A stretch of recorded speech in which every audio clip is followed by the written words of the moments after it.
This photograph, captured by Alberto Corda on March 5, 1960, is considered the most reproduced image of the 20th century. The face of Ernesto Che Guevara has become a global symbol. It's on t-shirts, mugs, posters, films, series, pillows, car stickers. You see this photograph everywhere. Before we continue, subscribe to the channel to help us reach 1,000 subscribers and leave a comment telling us what you thought of this fact. Commercialized by capitalism, idealized by the left, slandered by the right. Few historical figures generate as much polarization as Che Guevara. But who was this man really? How did he become such a massive figure? And above all, why is there so much dispute surrounding his image? In this video, we will attempt to answer these questions based solely on documented historical facts, without value judgments.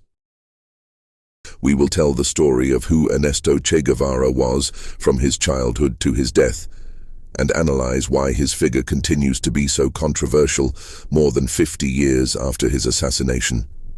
Ernesto Rafael Guevara de la Serna was born on June 14, 1928, in Rosario, Argentina. He grew up in a family with good socioeconomic conditions, mainly due to his mother, Celia de la Serna, who came from a wealthy family. His father, Ernesto Guevara Lynch, had various professions: civil engineer, mate producer, writer. Celia's family did not approve of the marriage, so much so that she did not receive her full inheritance. But Ernesto's first contact with poverty was definitely not in his childhood. However, his contact with politics began from a very young age. His father was well regarded in the cities where he lived, and everyone described him as someone very well informed who loved politics. Heated meetings and debates at home were common in the life of the Guevara family. When Ernesto was 2 years old, he became seriously ill. At first, the cough had been diagnosed as asthmatic bronchitis, but as no treatment solved the problem, doctors suspected it was a complex case of chronic asthma. Because of this illness, the Guevara family frequently moved to cities with dry climates to achieve improvements in their son's health. The asthma attacks decreased considerably when he was around 13 years old, although the illness would accompany him throughout his life, even in the midst of guerrilla warfare. Ernesto attended high school while World War II was happening. The political debate was highly polarized.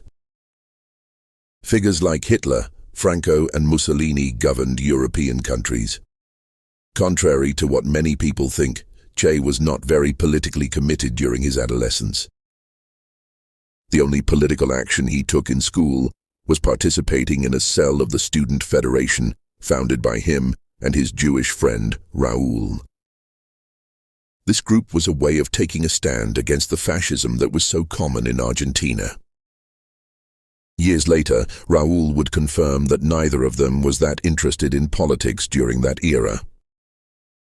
In 1945, Che took a brief course in philosophy and came into contact with several authors. During and after this course, he acquired the hobby of writing about thinkers. 7 notebooks were found with descriptions of classical thinkers: Plato, Socrates, Aristotle, Adam Smith, and political figures in general. 1946 was a landmark year in Ernesto's life. His life was moving quickly. It was his last year in school. He had moved into a small room where he dedicated himself to studies and work. That routine was interrupted by a telegram. His grandmother had suffered a stroke. He was very close to his grandmother. The next day, he was already back home and managed to spend a few days with her before she passed away. Still in a state of mourning, Ernesto informed his parents that he had given up on pursuing engineering. His dream now was to be a doctor. There are several suppositions about what made him make this decision. His sister believes it was related to seeing his grandmother so weakened. He once said it was for the personal satisfaction of making a difference in people's lives. There is also the idea that he wanted to find a cure for his own illness. What is certain is that he found himself in the medical course. Already in his second year, he got a job at the Pisani Clinic as a research assistant. His life was attending university, working at the clinic, and writing those notebooks about thinkers. It was in that hobby that he came across one of the topics he would debate until the end of his life.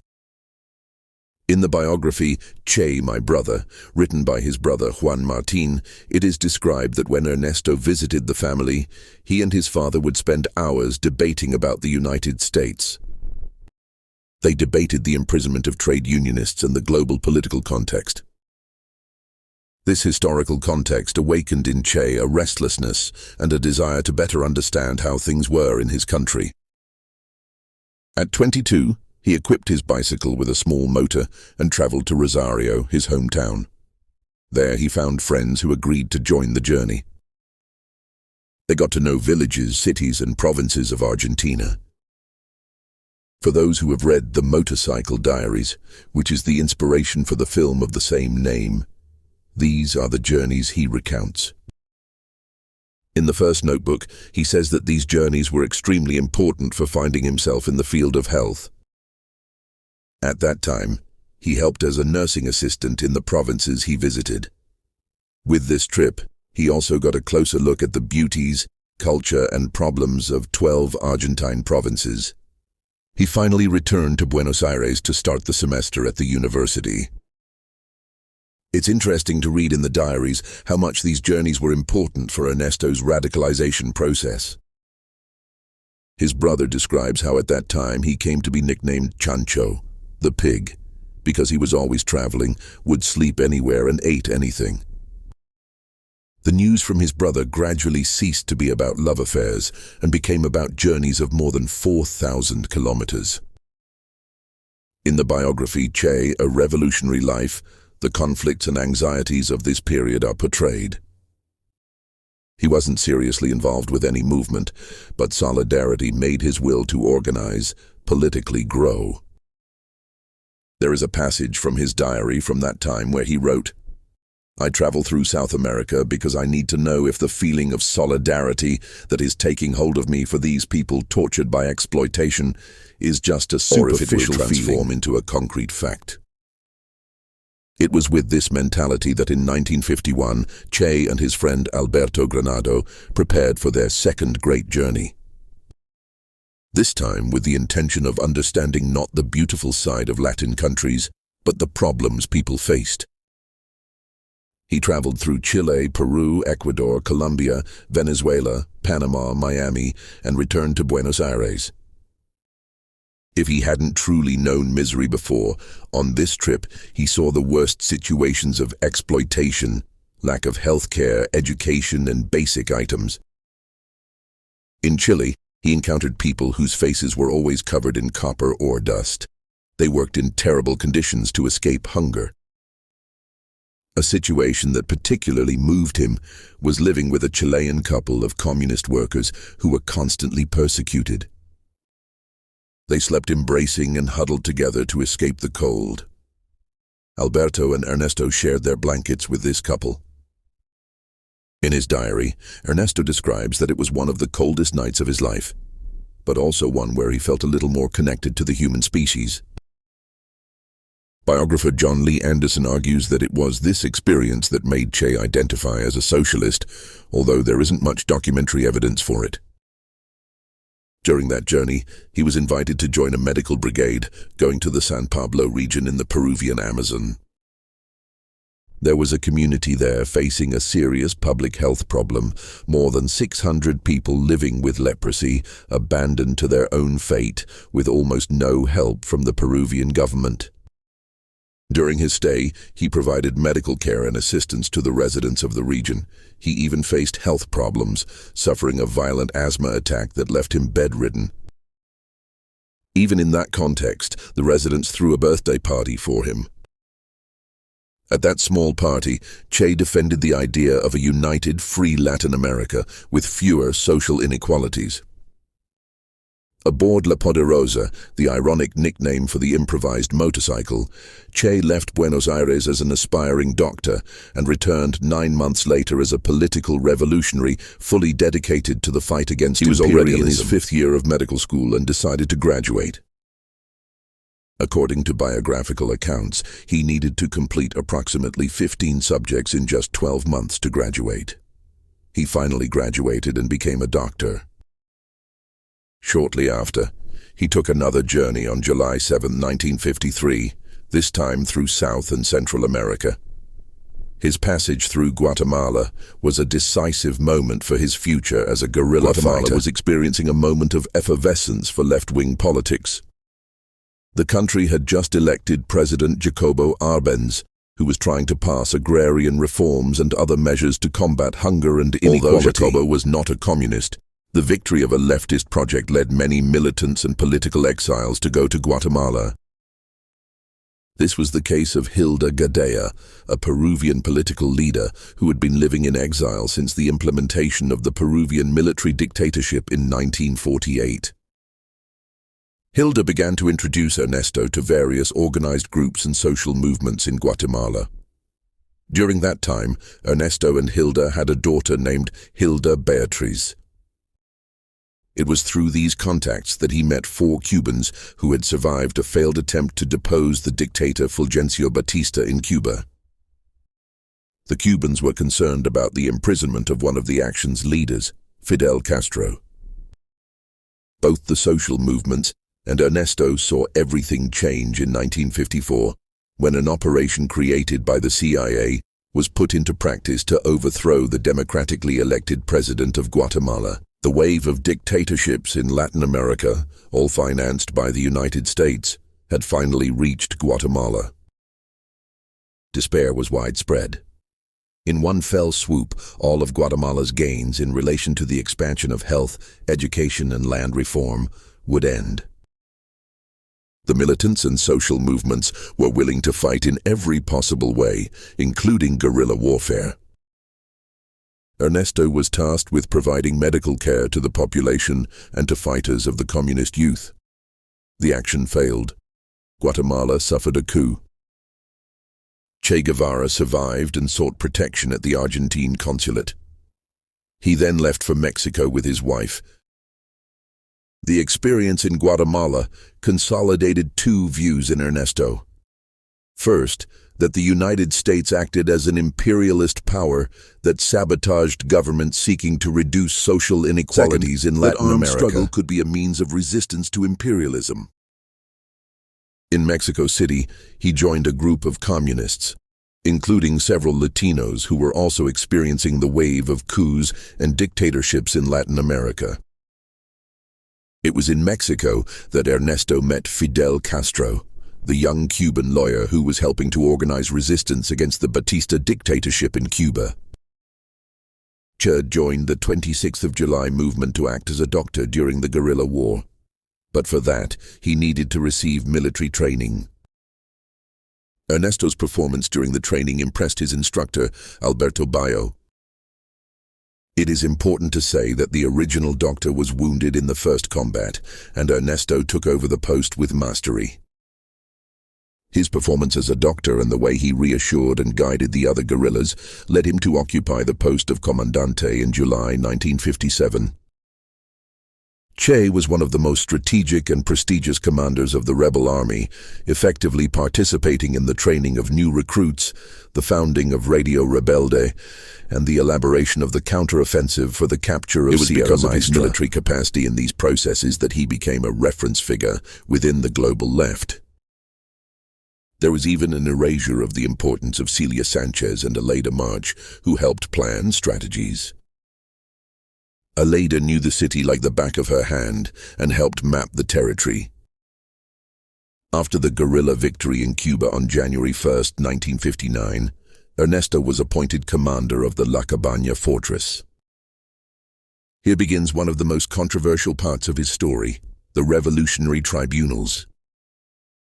Between January and June 1959, prisoners of war, including supporters of the Batista regime, informants and traitors, were tried in the so-called revolutionary tribunals.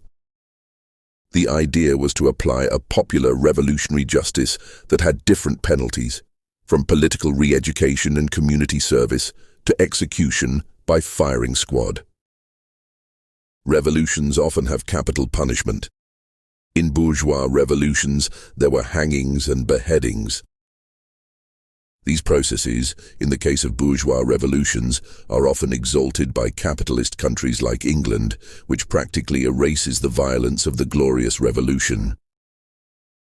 Or France, which recently in the Olympics portrayed the capital punishment of Marie Antoinette without the slightest shame. In Cuba, there was the execution of torturers and war criminals. It was a tribunal in which people had the right to defense and to speak. Not everyone was executed. Some received prison sentences, others were acquitted.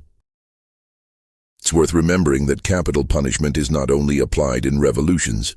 In the United States, for example, capital punishment is applied to this day, as is life imprisonment.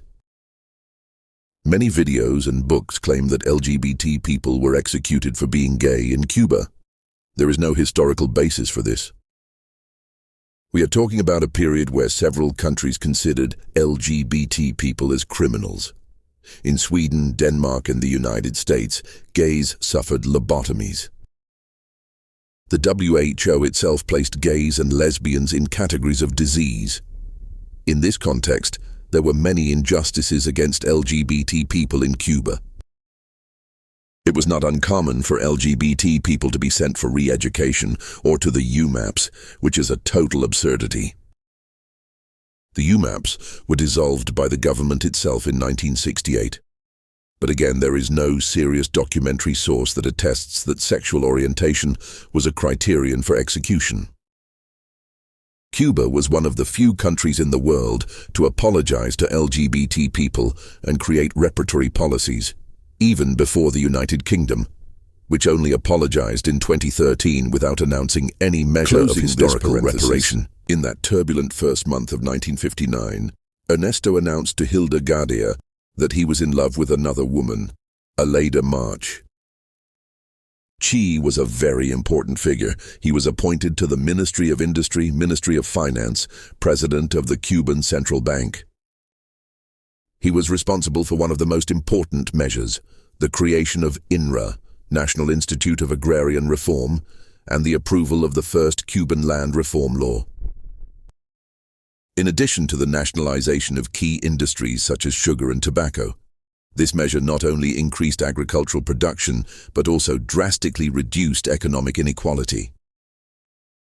The most famous was that of 1961, known as the Year of Education, where more than 100,000 volunteers from different parts of the country began to gather to eradicate illiteracy. There was also a concern with access to and universalization of education, both primary and higher education, and a lot of investment in preventive health. During this period, Che and Aleida March got married. Throughout their lives, they had 4 children: Camilo, Aleida, Celia, and Ernesto. In addition to his work in the Cuban government, one of Ernesto's characteristics was his internationalist militancy. He began to work on the diplomatic side. One of his banners was the fight against colonialism and the freedom of Algeria, Congo, Sri Lanka, and other countries. He also pointed out how much Latin America suffered from imperialist interference. During his visit to Algeria, he replied, "Africa represents one of the most important battlefields against all forms of exploitation existing in the world." In fact, the trip to the African continent materialized in important alliances that were maintained even after his death and were very important for the independence struggle of several countries, including in the fight against apartheid in South Africa. Cuba also provided military assistance to Western Sahara, Algeria, Ethiopia, Zanzibar, and the Portuguese colonies. Guevara made his historic speech at the UN General Assembly. The main themes were the fight against neo-colonialism and imperialism. He spoke openly about the need for the independence of African countries. He criticized apartheid in South Africa, spoke of the dictatorships imposed in Latin America by the United States, in addition to defending the construction of a model of cooperation between peoples without exploitation. Now we come to the central question. Why is Che Guevara such a controversial figure? Why does he generate so much dispute? To understand this, we need to analyze different historical and political perspectives without making value judgments. First, the context of the Cold War. Che lived in one of the most polarized periods of modern history. The world was divided between capitalism and socialism, between the United States and the Soviet Union. In that context, any figure who publicly defended socialism was automatically seen as an enemy by the capitalist bloc. Second, his participation in the revolutionary tribunals. The execution of supporters of the Batista regime, torturers, and war criminals is one of the most attacked points by critics. For some, these executions were necessary acts of revolutionary justice. For others, they were crimes that stain his legacy. The historical reality is that these executions occurred, that there was a judicial process, albeit a revolutionary one, and that not all the accused were executed. It is also true that capital punishment occurred in practically all historical revolutions, bourgeois or socialist. Third, his public defense of communism. In his speech at the UN, Che openly defended the construction of a socialist world. For right-wing sectors, this automatically makes him a symbol of the ideological enemy. For left-wing sectors, it makes him a hero of the anti-imperialist struggle. Fourth, his internationalism. Che did not limit himself to Cuba. He participated in liberation movements in Africa and Latin America. For governments facing guerrilla movements, Che represented a direct threat. He was the symbol that revolution could be exported. Fifth, his fierce criticism of the United States. Che was extremely vocal in his criticism of U.S. imperialism. He publicly denounced CIA interventions in Latin America, the dictatorship supported by Washington, and economic neo-colonialism. This made him public enemy number one of the United States government. Sixth, the commercialization of his image. Ironically, the face of the anti-capitalist revolutionary became one of the best-selling products of capitalism. His image is on T-shirts produced in factories with questionable labor conditions. This generates criticism from both the right and the left. Seventh, the personal contradictions. Che had a complex personal life. He separated from his first wife Hilda when they had a daughter. He was not very present in the upbringing of his children. In the book Che Guevara, The Values My Father Taught Me, his daughter Aleida recounts how the moments with her father were incredible, but very scarce. Eighth, the myth versus the man. The image of Che in Corda's photo is strongly linked to the idea of an extremely masculine, rebellious revolutionary with fine features and a fixed gaze, an almost mythical figure. But Ernesto was a human being with successes, failures, and contradictions. Ninth, his symbolic relevance post-Cold War. After the fall of the Berlin Wall and the narrative of the end of history, wearing a Che t-shirt became a demonstration of rebellion, a material way of saying that the revolutionary horizon still exists. This deeply discomforts conservative sectors. 10th, his legacy in contemporary social movements.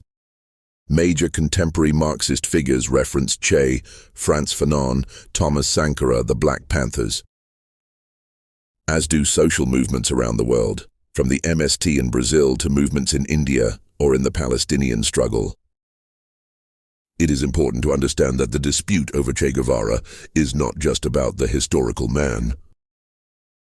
It is about what he represents, the possibility or impossibility of revolutionary change, the legitimacy or illegitimacy of political violence, The viability or inviability of socialism. For right-wing sectors, Che represents everything they consider negative: communism, executions, guerrilla warfare, anti-Americanism. He is seen as a terrorist, a murderer, an ideological fanatic. This view is amplified especially in conservative media and in countries with strong US influence. For left-wing sectors, Che represents the struggle against imperialism, international solidarity, dedication to a cause greater than oneself. He is seen as a hero, a martyr, a symbol of resistance. This view is amplified in social movements and countries with a socialist tradition. For liberal sectors, Che is a complex figure who mixes admirable ideals, fighting against dictatorships, with questionable methods, revolutionary violence. He is seen with ambivalence, neither entirely a hero nor entirely a villain. What is indisputable, regardless of political position, is that Che Guevara was a figure of enormous historical impact. He actively participated in a revolution that changed Cuba. He influenced liberation movements on multiple continents. He became the most recognized face of 20th century socialism. It is also indisputable that his figure is constantly used, contested, and re-signified. Some use him to sell T-shirts, others to inspire social movements. Some slander him to discredit the left. Others idealize him to the point of turning him into a secular saint. The question is not whether Che was good or bad. The question is, what can we learn from his life, his decisions, his successes, and his mistakes? How can we understand his historical impact without falling into either demonization or idealization? Let's return to the chronology. It was in his internationalist role that Che became an even more well-known figure worldwide. And it was precisely in the international sphere that he had his first major disagreement with the Cuban government. He believed that the Cuban Socialist Revolution should be exported directly to other countries.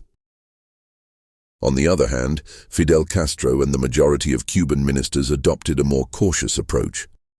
In their view, Cuba should focus on consolidating power to build stability. In February 1965, Guevara went to Beijing and then to Cairo to try to get support for the Congolese revolt. He returned to Cuba, where he was received by Castro. That was the last time Che was seen alive in Cuba. After that visit, he tried to help organize African countries and then went to Bolivia. Before that, he wrote his last letter to his children, which ended by saying, "Above all, always be capable of feeling deeply any injustice committed against anyone anywhere in the world." That is the most beautiful quality in a revolutionary. Che Guevara was assassinated on October 9, 1967, in an ambush by the Bolivian armed forces in collaboration with the CIA, at a guerrilla camp he was helping and training. The Bolivian guerrilla war was a failure for multiple reasons. One of them was the lack of support from the Bolivian Communist Party, which was unwilling to support a guerrilla war they did not lead. Another was the direct collaboration of the CIA with the Bolivian army. Another was the geographical isolation and lack of connection with the local population. After his death, Che was transformed into a true legend. This is due both to the ideals his figure represents and to its own semiotics. Especially after the fall of the Berlin Wall, when socialism did not consolidate and we entered the narratives of the end of history. The myth is sustained by that strong man, capable of traveling through Latin America to bring medical aid to those who needed it. Someone so sure of his ideas that he goes into the mountains to help people resist dictatorships. A man who during a war organized the literacy of peasants while still in combat. A strategist who participated in the construction of houses. Who believed so deeply in his ideas that he left the post of minister to try to mobilize guerrilla movements in Africa and Latin America. A leader firm in his positions, but who at the same time defended that one could not lose tenderness. But even with all that, the truth is that Ernesto was a person of flesh and blood, with successes, mistakes, and fears. There are several contradictions in his figure. It is not about forgiving prejudices or wrong attitudes, but about understanding that he was a historical subject of his time. Understanding the historical weight of his trajectory not only for the past, but for the present. Without nostalgia for an invented past, without ignoring the changes in the struggle of our time, without blind cult of personalities, and without treating these figures as prophets holding all the answers in the world. Telling the story of historical figures, remembering their efforts and their conquests, is fundamental for the construction of the future. Ernesto Che Guevara was an Argentine doctor who dedicated his life to what he believed in: the fight against social inequalities and imperialism. He actively participated in the Cuban Revolution as one of the main military strategists. He held important positions in the revolutionary government. He implemented land reforms, nationalized industries, promoted literacy campaigns. He was also a convinced internationalist. His death in Bolivia turned him into a worldwide symbol. His photographic image became the most reproduced of the 20th century. For some, he represents the struggle for social justice. For others, he represents revolutionary excesses. What is certain is that his figure continues to generate intense debates. This video presented the documented historical facts about the life of Ernesto Che Guevara, without making definitive value judgments. Each person has the freedom to form their own opinion about his historical legacy based on the facts presented. History is not simple.